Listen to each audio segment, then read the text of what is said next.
danışa bilmirəm inan. Çok geçmemiş aradan, konuşmamışdı arada. 92-ci ildə, yenə də soyun fəsildə.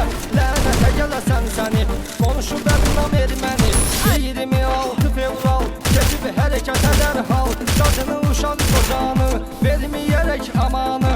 Diri yandırdılar, qəlbə damğa vurdular. Milləti incitdilər, bax belə törətdilər. Qocalı qətliamı, baxıb şok oldu hamı. Bakın Kəlbəcər Şuşa, Qarabağımız birbaşa əldən alındı getdi. İşğal olundu getdi, sağa